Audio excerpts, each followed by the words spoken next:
இந்த நிகழ்ச்சி உண்மை அறியும் நிகழ்ச்சி. நீங்க தொலைக்காட்சியில் நிறைய சமையல் ப்ரோக்ராம் பார்த்துட்டு இருப்பீங்க. ஆனா இந்த நிகழ்ச்சி கொஞ்சம் வித்தியாசமான நிகழ்ச்சிங்க. பெண்கள் பாத்தீங்கன்னா எக்கச்சக்கமான சமையல் செய்வாங்க. ஆனா அவங்க சமைக்கிறது உண்மையா இல்லையா அப்படிங்கறத நிகழ்ச்சி மூலமா தெரிஞ்சுக்க போறோம். அதுதான் உண்மை அறியும் நிகழ்ச்சி. ஃபர்ஸ்ட் யார்கிட்ட பேசலாம்? அங்க ஒரு அக்கா வராங்க. வாங்க வாங்க போலாம் கமல். அக்கா அக்கா அக்கா உங்ககிட்ட ஒரு சின்ன பேட்டியா? என்ன கொடுக்கணும்? வீட்டுல சமைப்பீங்களா? அதை பத்தி பேச போறோம். இப்போ மீன் குழம்புலாம் வைப்பீங்களா? எப்படி வைப்பீங்க? அது என்ன தம்பி பெரிய கம்ப சூத்திரம். புளிய நல்லா கரைச்சிப்பேன். எவ்வளவு தேவையோ அவ்வளவு மிளகாத்தூள் போட்டு நல்லா குழப்புவேன். நல்லா குழப்பறதுனால தான் அதுக்கு பேர் குழம்பு. அப்பால சட்டில எண்ணெயை ஊத்தி கடுகு போட்டு தாளிச்சு விட்டுருவேன். வெங்காயம் தக்காளியை போட்டு நல்லா வதக்கிடுவேன். அப்பால குழம்பு தூக்கி சட்டில ஊத்திடுவேன். கொதிக்கும் போது அதுல மீனை போட்டா மீன் குழம்பு, எறா போட்டா எறா குழம்பு, காய்கறி போட்டா கார குழம்பு. அவ்வளவுதான். எவ்வளோ பெரிய மேட்டரா அசால்ட்டா சொல்லிட்டீங்கக்கா. தேங்க்ஸ்க்கா. ஐயோ அப்பப்பா ஒரு 3 வகையான குழம்பு ரகசியத்தை அசால்ட்டா அடிச்சு தள்ளிட்டு போயிட்டாங்க. அவங்க பேசும்போது எனக்கே சாப்பிட ஆசை வந்துருச்சு. அடுத்து யார்கிட்ட பேசலாம்? யாரு? வாடி. அங்க பாத்தீங்களா இளம் பெண்கள் ரொம்ப ஹாட்டா வந்துட்டு இருக்காங்க. அவங்ககிட்ட போய் பேசலாம். நிறைய கண்டென்ட் கிடைக்கும். வாங்க கமான் வாங்க. மஞ்சு சீக்கிரமா ஷாப்பிங் முடிச்சிட்டு ரூமுக்கு போயிடலாம். மேடம் ஒரு நிமிஷம். என்ன சார் இது? இப்படி அடிக்கிற மாதிரி வரீங்க? என்ன வேணும் உங்களுக்கு? ஒண்ணு இல்ல மேடம், ஒரு மினி பேட்டி மேடம். பேட்டியா? பேட்டியெல்லாம் எனக்கு பிடிக்காது. என் ஃப்ரெண்டு பதில் சொல்வா, அவளை கேளுங்க. நீயே சொல்லுடி. என்ன சொல்லுது? மேடம் உங்க சமையல் திறமைய உலகத்துக்கு காட்டுற மாதிரி ஒரு செமையான பேட்டி மேடம். திறமையாவது சமையலாவது எனக்கு சமைக்கலாம் தெரியாது. பார்க்க மிஸ் மாதிரி இருக்கீங்க. ஃபியூச்சர்ல மிஸ்ஸஸ் ஆயிட்டீங்கன்னா சமைச்சு தானே ஆகணும். அது மிஸ்ஸஸ் ஆகணும்னு ஆசைப்படுறவங்க கிட்ட கேட்க கேள்வி. ஓகேவா? மாடி போலாம். யாரா மச்சான் இது? சூப்பரா இருக்கா. நம்ம ஏரியாவா? டேய் சொல்லு விடாதடா, வாடா போலாம்.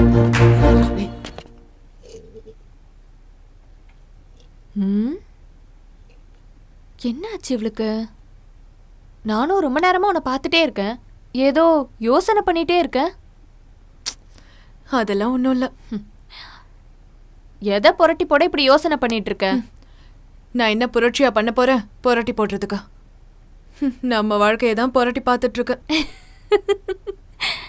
என்னதான் புரட்டி பார்த்தாலும் நம்ம வாழ்க்கை மாற போறது இல்ல. தினமும் தினசா ஆளுங்களை பார்க்கணும். பிடிக்குதோ பிடிக்கலையோ அவங்க கூட படுக்கணும். கிடைக்கிற பணத்தை வச்சு வாழ்க்கையை ஓட்டணும். இதுதான் நமக்கு விதிச்ச விதி. அனாதையா வளர்ந்தாலும் அதுல ஒரு அர்த்தத்தோட வளர்ந்தவனா. எவ்வளவோ கனவோடு படிச்சேன். என்னென்னவோ செய்யணும்னு நினைச்சேன். ஆனா நடந்தது என்ன? நினைச்சு கூட பார்க்க முடியாத வேதனை தான். அதான் சொன்னனே, நமக்கு விதிச்ச விதி அவ்வளவுதான்னு. மனசை தேத்திக்கோ. அதுக்குதான் முயற்சி பண்றேன். எதையும் நினைக்கிறேன். இப்ப கூட பாரு, காலையில மார்க்கெட்ல என்ன பேட்டி எடுத்தவன் என்ன சொன்னான்னு நினைச்சு பார்த்தேன். அப்படி என்னடி சொன்னா? புதுசாவா சொன்னா? எல்லாம் பழசுதானே. இருந்தாலும் அவன் கடைசியா சொன்னா பாரு, அத நினைச்சேன். கல்யாணம் ஆனா சமையல் கத்துக்கணும்னு சொன்னான். அவன் சொன்னது கரெக்ட் தானே. கட்டிக்கிட்டவனுக்கு கட்டிலையும் சுகம் தரணும். விதவிதமா ஆக்கி போட்டு அவன் நாக்குக்கும் சுவை தரணும். அப்புறம் புள்ள குட்டியும் பெத்துக்கணும். அடாத பாடுபட்டு அதுங்களை வளர்க்கணும். இன்னும் எவ்வளவோ இருக்கு. நீ சொல்றத கேட்கறதுக்கும் சுகமாதான் இருக்கு. அப்ப இந்த சுகமெல்லாம் வேணும்னா கல்யாணம் கட்டிக்கணும். அப்படிதானே? ஏய், என்ன இது? பாத மாறின பயணமா இருக்கு. நான் ஒன்னும் பாத மாறல. மாறினா எப்படி இருக்கும்னு சும்மா நினைச்சு பார்த்தேன். பப்பி, கல்யாணம் பண்ணிக்கிட்டு கண்ணியமா வாழ்றதுதான் ஒரு பொண்ணுக்கு அழகு. ஆனா அது நமக்கு கொடுத்து வைக்கல. அந்த வாழ்க்கை ஒரு தனி உலகம். அதெல்லாம் நமக்கு சரிப்பட்டு வராது. ஏண்டி முடியாது? அதையும் தான் பாத்துருவாங்க. அப்போ உனக்கு கல்யாண ஆசை வந்துருச்சுன்னு சொல்லு. இல்ல சும்மா நான் பேச்சுக்கு தான் சொன்னேன். நீ வேற எதையும் கற்பனை பண்ணாத. ஜூஸ் ரெடி ஆயிடுச்சா? எல்லா பேப்பர்லயும் ஒரே நியூஸ் தான். அண்ணா டீனா. ஹாய் மேடம், என்ன ஞாபகம் இருக்கா? என்ன மேடம் இங்க டீ சாப்பிட்டு வந்திருக்கீங்க? ஏன் இங்க டீ சாப்பிட்டா கொரோனா கிரானா வந்துருமா? இல்ல அப்படிலாம் இல்ல. நீங்க எல்லாம் பெரிய ஆளு. ஏதாவது காஃபி ஷாப்பு இல்ல ஏசி ரெஸ்டாரண்ட் சாப்பிடுவீங்கன்னு நினைச்சேன். எங்க சாப்பிட்டாலும் டீ ஒண்ணுதான். ஆமா, இன்னைக்கு பேட்டி எடுக்க போலையா? கேமராலாம் எதுவுமே காணோம். கேமராலாம் இருக்கு மேடம். இதோ இருக்கு மேடம். இந்த செல்போன் இருக்கு. இதுதான் கேமரா. அப்படியே மேடம் ஸ்மால் பேட்டி. அச்சோ, என்ன கேட்க போறீங்க? எந்த ஊரு, என்ன பேரு, என்ன பண்றீங்க அதானே? அதெல்லாம் போக போக வந்துடும். ஆனா ஃபர்ஸ்ட் கேள்வி, நீங்க வேலைக்கு போறீங்களா? ஆமா. ஏன் போறீங்க? ம், இது என்ன கேள்வி? அப்படி இல்ல மேடம், வேலைக்கு பிடிச்சு போறீங்களா இல்ல வேற வழி இல்லாம போறீங்களா? அப்படின்னா செய்யற வேலை நீங்க பிடிச்சு பண்றீங்களா இல்ல வேண்டாம் வெறுப்பா பிடிக்காம பண்றீங்களா? இது ஒரு சர்வே தான் மேடம், சும்மா தயங்காம சொல்லுங்க. நான் என்ன வேலை செய்யறேன்னு உங்களுக்கு தெரியுமா? தெரியாதே, இப்பதான் கேட்க போறேன். கேட்காதீங்க, சொல்ல மாட்டேன். ஏன்? அது உங்களுக்கு தெரியணும்னு அவசியம் இல்ல. இதுல இருந்தே தெரியுது நீங்க வேலை பார்க்கறது உங்களுக்கு பிடிக்கல. இப்படிதான் மேடம் நிறைய பொண்ணுங்க பிடிக்காம வேலைக்கு போறாங்க. அத பத்தி தான் மேடம் எங்க சேனல்ல அலசி ஆராய போறோம். அலசி ஆராய்ஞ்சு என்ன கிடைக்க போறீங்க? போங்க உங்க வேலையை பாருங்க. லாஸ்ட் ஒரே ஒரு கொஸ்டின், உங்களுக்கு கல்யாணம் ஆயிடுச்சா? ஏன் அப்ளிகேஷன் போட போறீங்களா? இது வரைக்கும் அப்படி ஒரு எண்ணம் இல்லை, ஆனா இப்போ அப்ளிகேஷன் போடலான்னு தோணுது.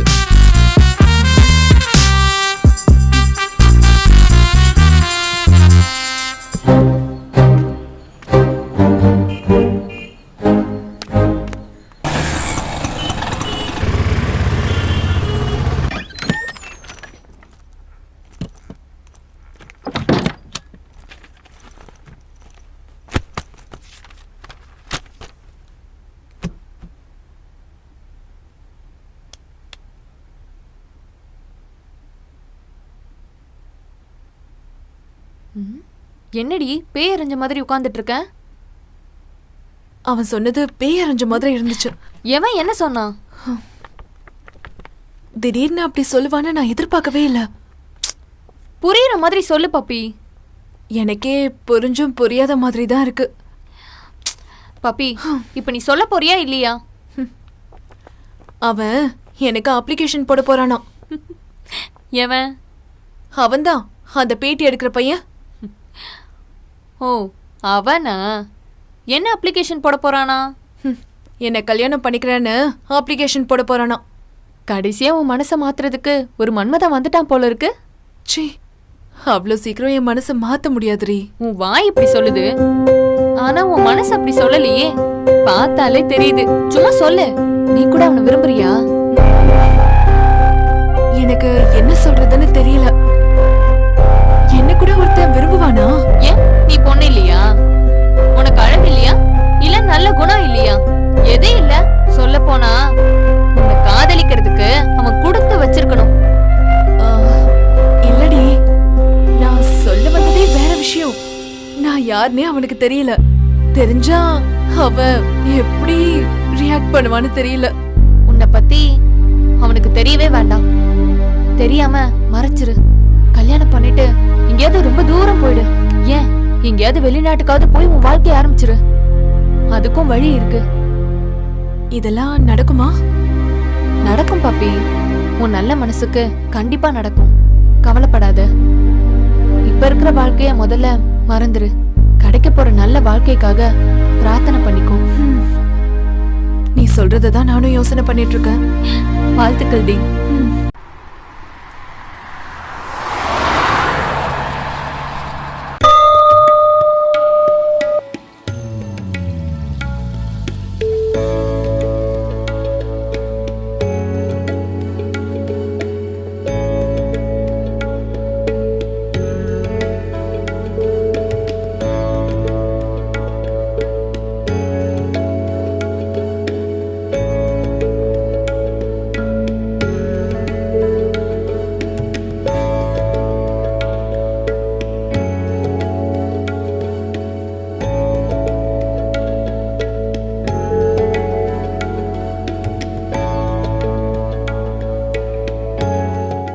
ஹலோ. ஓ, நீங்களா? நீங்க எங்க இந்த பக்கம்? சாமி கும்பிட தான் வந்தேன். கூடவே என் தேவதையும் பார்க்க வந்தேன். தேவதையா? யார் அது? உண்மையில உங்களுக்கு தெரியாதா? தெரியலையே, நீங்களே சொல்லுங்க. அன்னைக்கு உங்ககிட்ட என் லவ் மறைமுகமாக சொன்னேனே, அதுக்கப்புறமும் உங்களுக்கு சந்தேகம் வரலாமா? என் தேவதை நீங்க தான். என்ன விளையாடுறீங்களா? உண்மையை சொல்றேங்க, நான் உங்களை மனசார விரும்புறேன். உங்களுக்கே தெரியாம நீங்க போற இடம் எல்லாம் நான் உங்களை ஃபாலோ பண்ணிட்டு இருக்கேன். அதான் கோவில் வரைக்கும் ஃபாலோ பண்றீங்களா? கோவில் மட்டும் இல்லைங்க, வாழ்க்கை ஃபுல்லா உங்களை ஃபாலோ பண்ண காத்துக்கிட்டு இருக்கேன். ஓ, நானும் யோசிச்சுட்டு இருக்கேன். இதை பத்தி? என்ன பத்தி தானே? நம்ம வாழ்க்கைய பத்தி தானே. அவசரப்படாதீங்க, நான் உங்ககிட்ட கொஞ்சம் டீடைலா பேசணும். என்னங்க இது? நீங்க என்ன உண்மையிலேயே விரும்புறீங்களா? உங்களுக்கு ஏன் அப்படி திடீர்னு சந்தேகம் வருது? முன்னாடியே சந்தேகத்தை தெளிவுபடுத்திக்கிறது நல்லது தானே? சந்தேகமே படாதீங்க, நான் உங்களை மட்டும்தான் நேசிக்கிறேன்.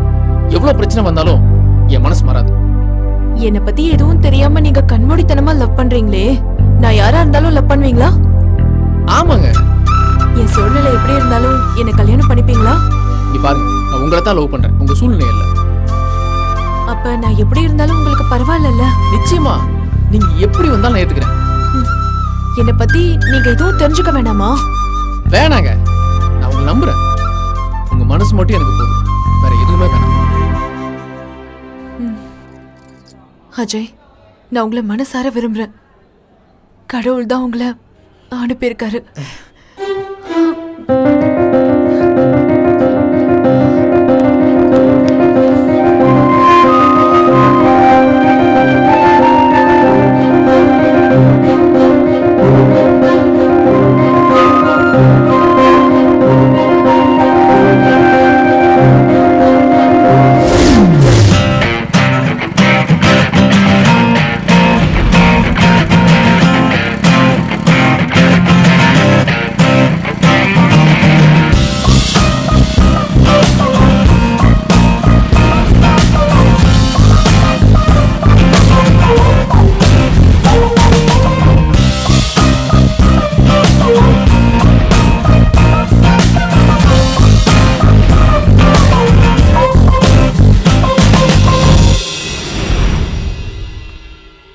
பப்பி, என்ன நீ பண்றது கொஞ்சம் கூட சரியில்லை பப்பி.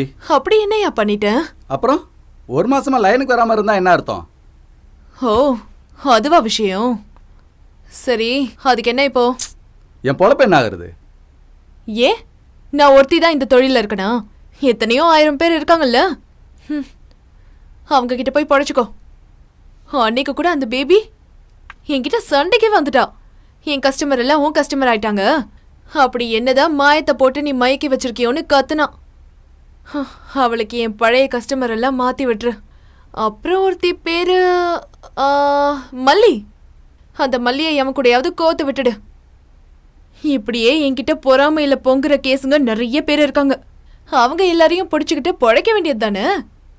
என்ன வந்து ஏன் தொந்தரவு பண்ணிட்டு இருக்க? அதெல்லாம் நான் எல்லாரையும் அனுப்பி ட்ரை பண்ணி பார்த்துட்டேன். போன வேகத்தில் திருப்பி அனுப்பிடுறானுங்க. எந்த பணக்காரண்டையும் என் பருப்பு வேகலை. அவனுங்களுக்கு நீ தான் பெரிய பருப்பாக தெரியுற. இப்படியே போச்சுன்னா என் வாழ்க்கையே போயிடும். என்னவோ புனிதமான தொழில நீ செய்யறது போலவும் அதுல நஷ்டமானது போலவும் பேசுற. போயா, போய் வேற வேலையை பாரு. எனக்கு வேற வேலை என்ன தெரியும் பப்பி? உன்னை விட்டா எனக்கு வேற கதியா இருக்கா? ப்ளீஸ் பப்பி, ப்ளீஸ் திரும்ப லைனுக்கு வா பப்பி. இங்க பாரு தங்கம், நான் சொன்னதுதான். நீ என்னதான் பண்ணாலும் அழுது புரண்டாலும் வேலைக்கே ஆவாது. சரி பப்பி, நீ உன் வழியில் போ. ஆனால் இன்னைக்கு ஒரு நாள் மட்டும் நான் சொல்கிற வழியில் வந்துட்டு போ. நீ ஒன்றும் சொல்ல தேவையில்லை, போயிட்டே இருக்கலாம். கொஞ்சம் பொறு பப்பி, தங்கம் என்னதான் சொல்ல வருதுன்னு கேட்போம். நீ சொல்லு தங்கம். பப்பி, இன்னைக்கு ஒரு பெரிய பணக்காரன், சமுதாயத்திலே பெரிய புள்ளி, அவன் பப்பி தான் வேணும்னு அடம்பிடிக்கிறான். எவ்வளோ பணம் கேட்டாலும் தரேன்றான். கொஞ்சம் வயசானவன் தான், ஆனால் நோகாமல் நோன்பு கும்பிட்டு வந்துடலாம். லட்சக்கணக்கில் பணம் கிடைக்கும் பப்பி. பப்பி, நல்ல மாதிரி வாழ்க்கையில் செட்டில் ஆகலாம் பப்பி. இன்னைக்கு ஒரு நாள் மட்டும் வந்தா போதும், அப்புறம் எப்பவுமே உன்னை தொந்தரவு பண்ண மாட்டேன். ப்ளீஸ் மஞ்சு, கொஞ்சம் சொல்லு மஞ்சு. பப்பி, நீ இந்த ஒரு முறை மட்டும் தங்கம் சொல்றத கேளு. உன் எதிர்காலத்துக்கு நிறைய பணம் தேவைப்படும். அது அந்த பணக்காரன் கிட்ட தேத்திக்கும். அதுக்கப்புறம் நீ இத பத்தி எல்லாம் யோசிக்கவே வேண்டாம். என்ன மஞ்சு இந்த மாதிரி சொல்ற?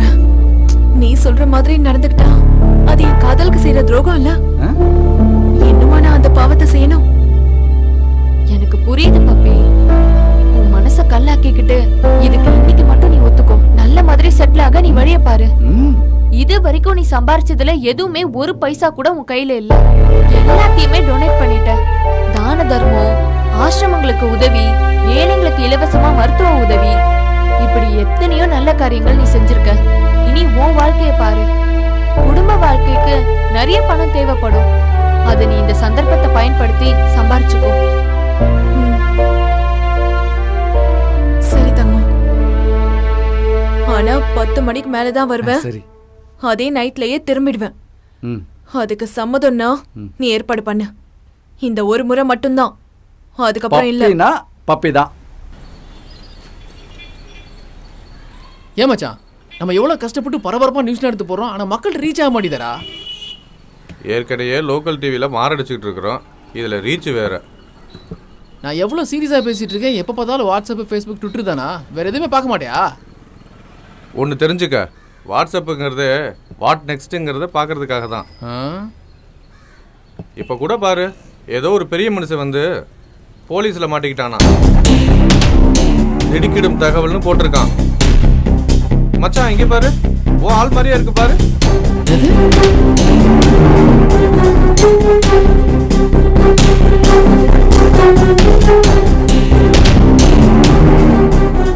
என்னடா? டேய் பப்பி தான்டா. ஆமாடா. நேற்று நைட்டு மாட்டியிருக்கா, நியூஸில் எல்லாமே வந்துருச்சுடா. இந்நேரம் எல்லாருக்கும் தெரிஞ்சிருக்குமே. அப்பேற்பேட்டை பொண்ணா அவ. நல்லா ஏமாத்திட்ட மச்சான். ஆச்சரியமா இருக்குடா.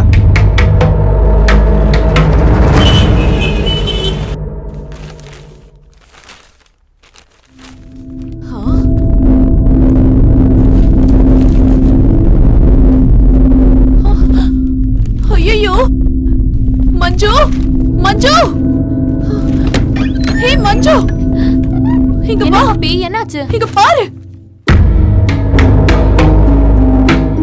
என்னடி இது? எப்படி இதெல்லாம்? எனக்கே ஒண்ணும் புரியல மஞ்சு. எவ்வளவு விவரமா போட்டிருக்காங்க. என் படம் வேற பெருசா வந்திருக்கு.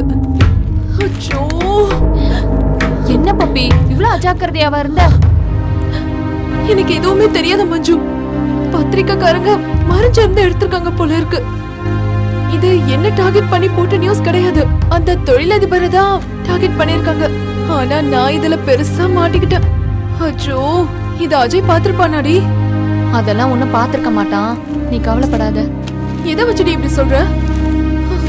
அப்படி பாத்திருந்தா இந்நேரம் உன்னை தேடி வந்து உன்னை உண்டு இல்லைன்னு ஆக்கியிருப்பான். நீ பயப்படாத, சரியா? கடவுளே, இத அவ பாத்திருக்க கூடாது. கடவுளே காப்பாத்துப்பா.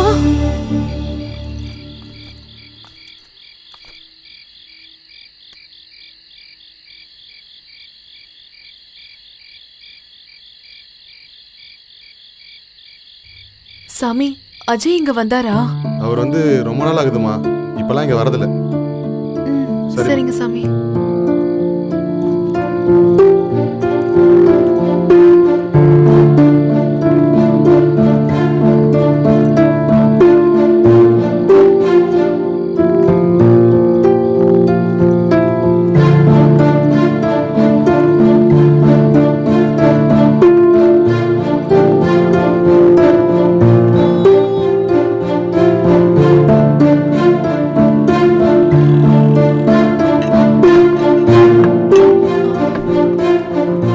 அஜய் பாத்தீங்களா? பார்க்கலக்கா.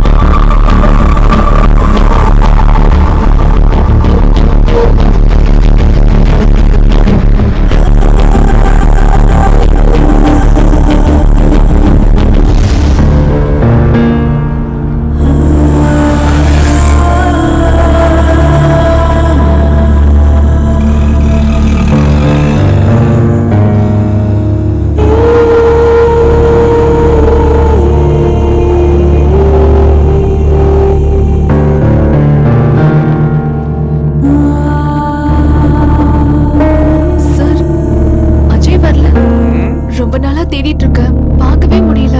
ஃபோன் பண்ணா ஸ்விட்ச் ஆஃப்னு வருது. உன்னை பத்தி தெரிஞ்சுக்கிட்ட அதிர்ச்சியில இருந்து அவன் இன்னும் அதுல இருந்து மீளவே இல்லை. நான் தான் அவனுக்கு ஆறுதல் சொல்லி வேற ஊருக்கு வேலை வாங்கி கொடுத்து அனுப்பிச்சிட்டேன். தயவு செஞ்சு பணத்துக்காக அஜய் மாதிரி நல்ல பசங்களோட வாழ்க்கையை கெடுக்காத. இவனை விட்டுட்டு வேற இளிச்சவாயம் இருந்தா போய் பாரு. நான் எப்படி இருந்தாலும் என்னை ஏத்துப்பன்னு சொன்னாரு. எப்படி இருந்தாலும்னா பணம் காசு இல்லாம நீ கட்ட புடவையோட வந்தாலும் பரவாயில்லன்னு அர்த்தம். கண்டவனோட படுத்தாலும் பரவாயில்லைங்கிறது அர்த்தம் கிடையாது. வேற நல்ல இழிச்சவன் இருந்தா போய் பாரு. தயவு செஞ்சு இனிமே அவனை டிஸ்டர்ப் பண்ணாத. போ. வந்துட்டான்.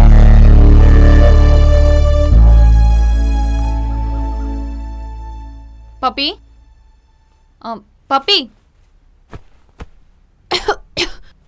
என்ன பப்பி வழக்கத்துக்கு மாறா இப்படி சுருண்டு படுத்திருக்க? உடம்புக்கு முடியல மஞ்சு. ஐயோ உடம்பு சூடா இருக்கு, வா டாக்டர் கிட்ட போலாம். இல்ல, வேணாம் மஞ்சு, இது சரியாயிடும். இது என் உடம்புக்கு மட்டும் இல்ல, என் மனசுக்கும் சேர்த்து வந்திருக்கிற நோய். உன் மன உறுதிதான் இதுக்கு ஒரே மருந்து. நடந்ததை பத்தி நீ கவலைப்படாத. நீ பழைய பப்பியா வாழணுங்கிறது தான் உன் தலையெழுத்து போல இருக்கு. நீ நேரத்துக்கு தகுந்த மாதிரி விதி மேல பழிய போடுற. அன்னைக்கு உன் விதி கல்யாணம் பண்ணிக்கோன்னு சொன்ன, இன்னைக்கு பழைய வாழ்க்கை தான் உன்னோட விதின்னு சொல்ற. ஆளுக்கு சாதகமா விதிய மாத்திக்க வழி தேடுறீங்கல்ல. ஏதோ என் பொல்லாத நேரம் அப்படி என்ன யோசிக்க வச்சிருச்சு. அப்படி இல்ல பப்பி, எல்லாத்தையும் யோசிச்சு பார்த்தேன். என்னால இப்படிதான் முடிவுக்கு வர முடியுது. உன்னோட உண்மையான காதல கூட அந்த கடவுளால ஜெயிக்க வைக்க முடியல. அப்புறம் எதுக்கு இந்த நியாயம் நேர்மல்லாம்? எல்லாத்தையும் தூக்கி போட்டுட்டு நீ பழைய பப்பியா மாறிடு. நீ யோசிக்காத, வேற வழியே இல்ல. மஞ்சு, தங்கத்துக்கு ஃபோன் பண்ணி அவனை வர சொல்லு. சொல்றேன் பப்பி, நீ நல்லா ரெஸ்ட் எடுத்துக்கோ. சரி. பரவாயில்லையே, ஜுரம் கம்மியாயிடுச்சு போல இருக்கு.